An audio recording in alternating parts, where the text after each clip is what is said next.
हमारे channel knowledge Sikar में आपका स्वागत है। हम हमारे आज के हिंदी वीडियो में बात करेंगे वाच्य के बारे में।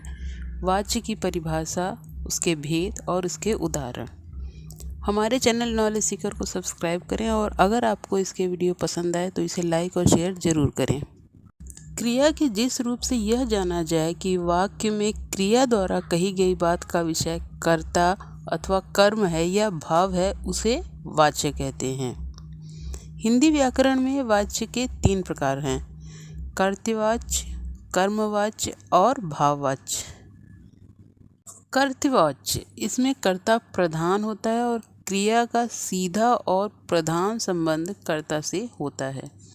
जैसे मनीष खत लिखता है, इस वाक्य में लिखता है क्रिया का प्रधान उद्देश्य मनीष अर्थात कर्ता है, इसलिए यह वाक्य कर्तृवाच्य है। कर्तृवाच्य में क्रिया के लिंग और वचन कर्ता के अनुसार होते हैं। कर्तृवाच्य में सकर्मक क्रिया और अकर्मक क्रिया के भी वाक्य होते हैं। जैसे सकर्मक वाक्य है श्याम पत्र लिखता है और अकर्मक है श्याम लिखता है। लड़कियां लेख लिखती हैं और इसका अकर्मक है लड़कियां लिखती हैं।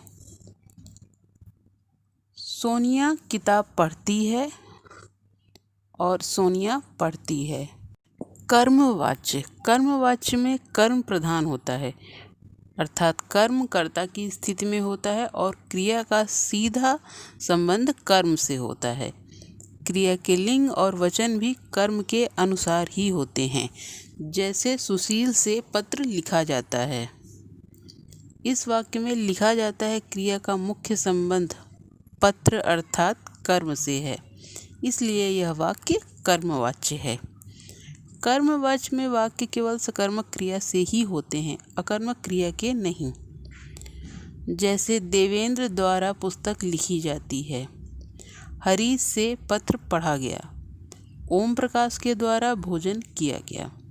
कर्ता के ज्ञात न होने पर सरकारी सूचनाओं में, वैज्ञानिक या शास्त्रीय विवेचनों में और सभा आदि की रिपोर्ट में कर्मवाच्य का प्रयोग होता है। भाववाच्य, इसमें भाव यानी कि धातु के अर्थ की ही प्रधानता होती है, कर्ता या कर्म की नहीं। इसमें क्रिया सदा एक वचन, पुल्लिंग और अन्य पुरुष में ही रहती है। इसका अधिक प्रयोग निषेधार्थक वाक्यों में होता है, जैसे चला नहीं जाता, बैठा नहीं जाता। इसमें केवल अकर्मक क्रिया के वाक्य ही हो सकते हैं, सकर्मक क्रिया के नहीं। कर्मवाच्य में केवल सकर्मक क्रिया का प्रयोग होता है, क्योंकि भाववाच्य में क्रिया अकर्मक होती है, इसलिए कर्म नहीं होता। कर्म न होने के कारण क्रिया के भाव को कर्ता बना लिया जाता है। प्रधान कर्ता के सामने से लगा दिया जाता है। जैसे लड़का पढ़ता है, लड़के से पढ़ा जाता है। कर्तृवाच्य से कर्मवाच्य और भाववाच्य परिवर्तन के नियम। कर्तृवाच्य से कर्मवाच्य बनाने की विधि। कर्तृवाच्य में कर्ता के साथ कोई विभक्ति लगी हो तो उसे हटाकर से द्वारा या के द्वारा विभक्ति लगा दी जाती है। कर्मवाच्य में कर्ता की अपेक्षा कर्म की प्रधानता दी जाती है।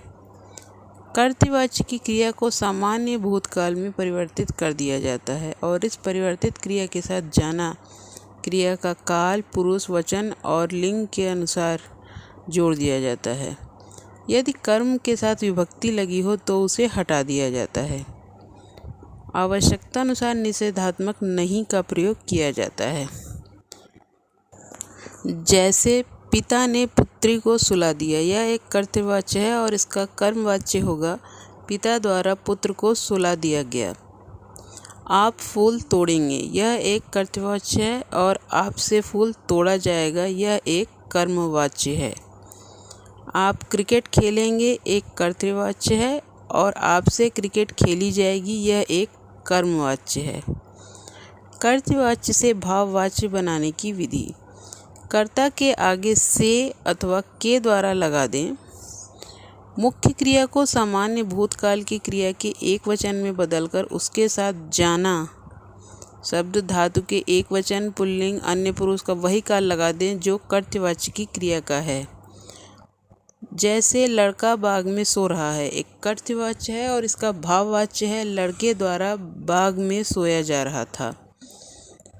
पक्षी आकाश में उड़ते हैं, एक कर्तृवाच्य है और पक्षियों द्वारा आकाश में उड़ा जाता है, एक भाववाच्य है। क्रिया के पुरुष लिंग और वचन कहीं तो कर्ता के अनुसार होते हैं और कहीं कर्म के अनुसार और कहीं इन दोनों में से किसी के अनुसार भी नहीं होते।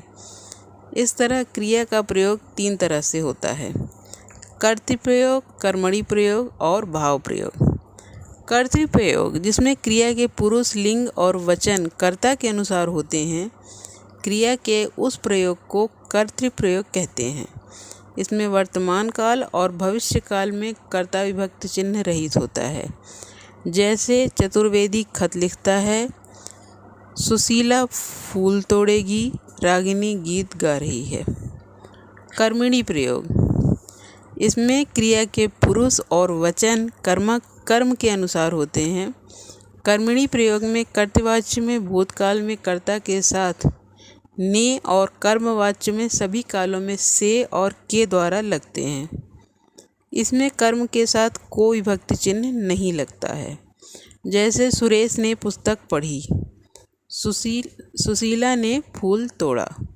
भाव प्रयोग, इसमें क्रिया के पुरुष लिंग और वचन भाव प्रयोग, इसमें क्रिया के पुरुष लिंग और वचन कर्ता या कर्म के आश्रित नहीं होते, अपितु क्रिया सदा अन्य पुरुष पुल्लिंग एक वचन में होती है। भाववाच्य की सभी क्रियाएं भाव प्रयोग में आती हैं। जैसे मनोज से गाया नहीं गया।